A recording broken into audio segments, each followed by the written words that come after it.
आपको क्या भविष्य दिखाई देता है? भविष्य दिखाई नहीं देता है, लेकिन आपको कैसे पता था वो पुल गिरने वाला है? अरे मुझे तो ये भी पता है कि सरकार गिरने वाला है। जिस गांव में सबसे ज़्यादा बाढ़ आता है वहाँ पे एक मल्टी सुपर स्पेशलिस्ट कैंसर अस्पताल हमें बनवाना है, और साथ ही साथ एक यूनिवर्सिटी बनवाना है। ये सपना है, ये सपना ना जाने कब पूरा होगा, 5 साल में होगा, 10 साल में होगा, 15 साल में होगा, 20 साल में होगा, लेकिन एक ना एक दिन पूरा होगा। कहीं 2025 में बिहार सरकार सच में न गिर जाए। 24 में 24 में ही 24 में 25 तो दूर की बात है, 24 में। अब हम लोगों ने फिल्म देखा था उड़ता पंजाब। अब उड़ता पंजाब नहीं है, उड़ता बिहार हो गया है। शराब जब से बंद हुआ, ड्रग्स इतना ज़्यादा है बिहार में, इतना ज़्यादा, और ड्रग्स लेने के बाद जो है ना, इतने पागल हो जाते हैं। उन लोगों के पास पैसा नहीं रहता, वो लोग कुछ भी करते हैं। वो लोग 500 रुपये के लिए मर्डर करते हैं। ब्रांड बिहार मुहिम को जिसे आप लेकर चल रहे हैं, उसी बिहार में आर्मी जवान जो शहीद हो गए हैं चंदन कुमार, उनका तक इज्जत नहीं रखा जाता। साथ ही एक इज्जत रखा जाता है कैसे?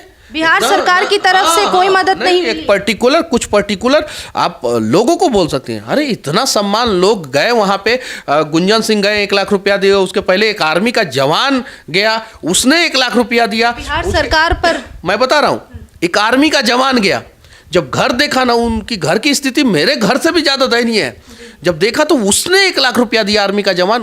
गुंजन सिंह एक एक्टर है, भोजपुरी के सिंगर है, सब लोग जानते हैं। उन्होंने 1 लाख रुपया दिया। मेरा जब खाता जो है वो खुलेगा तो मैं 1 लाख रुपया दूंगा। तो और भी बहुत सारे लोगों ने मदद किया, तो मदद लोगों ने किया, लेकिन जो सरकार को करना चाहिए था वो सरकार ने नहीं किया। मैं तो सरकार से मांग करता हूं कि बिहार पुलिस का जवान हो, या पैरा मिलिट्री फोर्सेस का जवान हो, या आर्मी का जवान हो, अगर इन तीनों को किसी भी परिस्थिति में कुछ होता है, चूंकि ये लोग फ्रंट लाइनर है, फेस करते हैं लोगों को। जैसे पुलिस जो है वो स्टेट में फेस करता है, पैरा मिलिट्री फोर्सेस जो है वो नक्सल और बॉर्डर पे रहता है, और आर्मी जो है वो भी बॉर्डर पे रहता है। तो ये लोग फ्रंट लाइनर है, ये फ्रंट पे फेस करते हैं। अगर इन्हें कुछ भी हो, अगर ये पूर्ण रूप से विकलांग हो तो 75 लाख रुपया इन्हें मिलना चाहिए। अगर इनका डेथ होता है, शहीद होते हैं, तो इन्हें 1 करोड़ रुपया मिलना चाहिए। आंशिक विकलांग हो तो इन्हें 50 लाख रुपया मिलना चाहिए। तो ये चीज़ें जो है बिहार सरकार को करना चाहिए, और इमीडिएटली करना चाहिए। बिहार सरकार जो है वो एक तरफ विशेष राज्य का दर्जा मांग कर रही है, लेकिन दूसरी तरफ मोतिहारी में 2 हफ्ते पहले की बात है, एक लड़की दरोगा का एग्जाम देने जा रही थी, और ट्रेन पर उसके साथ कुछ चोरों ने उसके मोबाइल को छीनने की कोशिश की, हाथ पैर कट गया, लेकिन इलाज। एक कहानी मैं बता रहा हूँ, हम लोगों ने फिल्म देखा था उड़ता पंजाब। अब उड़ता पंजाब नहीं है, उड़ता बिहार हो गया है। शराब जब से बंद हुआ, ड्रग्स इतना ज़्यादा है बिहार में, इतना ज़्यादा, और ड्रग्स लेने के बाद जो है ना, इतने पागल हो जाते हैं। उन लोगों के पास पैसा नहीं रहता, वो लोग कुछ भी करते हैं। वो लोग 500 रुपये के लिए मर्डर करते हैं। पेपर में आया था, एक युवा जो है वो 500 रुपये के लिए एक रात में 3 मर्डर किया था।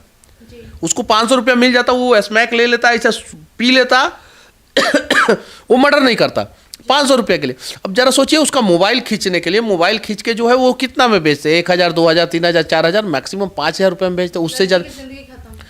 वो मोबाइल खींच के पैसा लेते, और पैसा से वो नशा करते। अब नशे के वजह से जो है उस लड़की की पूरी ज़िंदगी बर्बाद हो गई। और ऐसी सिर्फ एक लड़की नहीं है, ऐसे अनेकों लड़कियां हैं जिनकी ज़िंदगियां बर्बाद की जा रही है। आपसे आखिरी सवाल पूछेंगे कि और क्या है, जैसे गांव में जाने का एक मकसद आपने बताया, और कुछ खास होगा जो आपके गांव में लोगों को देखने को मिलेगा आने वाले समय में? मेरे जिला में सबसे ज़्यादा बाढ़ जो है मेरे गांव में आता है।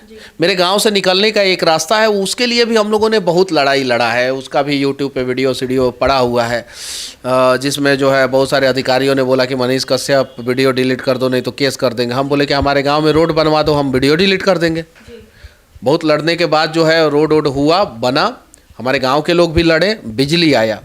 इसके अलावा जो है एक और सड़क हम लोगों को चाहिए, जो पटना निकलने के लिए, सुगौली होते हुए पटना निकलने के लिए, वो सड़क जो है सिर्फ 2 किलोमीटर बन जाएगा, तो हमारे गांव की स्थिति थोड़ी बहुत और सुदृढ़ हो जाएगी। साथ ही साथ मेरा एक सपना है कि जिस गांव में मेरे गांव में सबसे ज़्यादा बाढ़ आता है, जिस गांव में तिरवाह मेरा क्षेत्र है, पूरा तिरवाह क्षेत्र में बाढ़ आता है, जिस गांव में सबसे ज़्यादा बाढ़ आता है, वहाँ पे एक मल्टी सुपर स्पेशलिस्ट कैंसर अस्पताल हमें बनवाना है और साथ ही साथ एक यूनिवर्सिटी बनवाना है। ये सपना है, ये सपना ना जाने कब पूरा होगा, 5 साल में होगा, 10 साल में होगा, 15 साल में होगा, 20 साल में होगा, लेकिन एक ना एक दिन पूरा होगा। जब मैं वहाँ पे एक कैंसर अस्पताल बनवा दूंगा मल्टी सुपर स्पेशलिस्ट, जिसमें कैंसर के अलावा सारी बीमारियों का इलाज हो, कैंसर के साथ साथ सारी बीमारियों का इलाज हो, और एक यूनिवर्सिटी बनवा दूंगा, तो सरकार को लगेगा, लोगों को लगेगा कि जब इतना पिछड़ा गांव में विकास जो है अपना पंख फैला सकता है, तो भारत का किसी भी गांव का विकास हो सकता है। तो ये सपना है मेरा, और मैं उस गांव में पैदा हुआ हूं, तो मेरा भी कुछ फर्ज बनता है। तो एक मल्टी सुपर स्पेशलिस्ट कैंसर अस्पताल का निर्माण जो है हम लोग करवाने का प्रयास करेंगे और एक यूनिवर्सिटी बनवाने का प्रयास करेंगे। एक आखिरी सवाल, आपको क्या भविष्य दिखाई देता है? भविष्य दिखाई नहीं देता है, लेकिन आपको कैसे पता था वो पुल गिरने वाला है? अरे मुझे तो ये भी पता है कि सरकार गिरने वाला है। वही चीज पे सवाल है कि एक और भविष्यवाणी इन दिनों खास करके जो सैटेलाइट चैनल से वो चला रही है कि मनीष कश्यप की पुल वाली भविष्यवाणी सच हुई है, कहीं 2025 में बिहार सरकार सच में न गिर जाए। 24 में 24 में ही 24 में 25 तो दूर की बात है, 24 में। अब देखिए क्या होता है, देखिए आप अगर सही रहेंगे ना तो भगवान भी आपका साथ देंगे। नहीं कहा जाता है कि बहादुर का भगवान साथ देते हैं, बिल्कुल।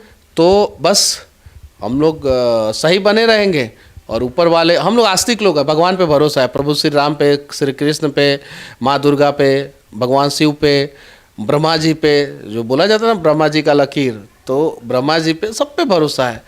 तो आप अपनी माँ को लेकर 2 शब्द ऐसा क्या कहना चाहेंगे, क्योंकि आपकी माँ को जो संघर्ष करते देखा गया 9 महीने में, वो सबसे मुश्किल होता है, लेकिन एक वीरांगना की तरह उनकी छवि सामने आई है, जिन्होंने शेर बेटा तो जन्म दिया, लेकिन उन्होंने भी आखिर तक लड़ा, आँख से आंसू निकलते थे लेकिन वो कभी डगमगाई नहीं, चाहे कहीं जाना हो वो पीछे पीछे जाती थी।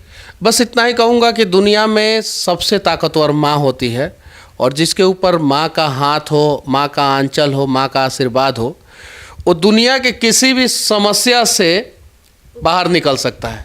तो इस वक्त हमारे साथ खास बातचीत के लिए मनीष कश्यप मौजूद थे, जिन्होंने कई मुद्दों पर अपनी राय रखी है। आप इनके बातों से कितना सहमत है, साथ ही आप मनीष कश्यप का किस तरह से समर्थन करते हैं और कितना उन्हें प्यार करते हैं, अपनी राय हमें कमेंट में ज़रूर बताएं। देखते रहें सच टॉक्स। जय हिंद।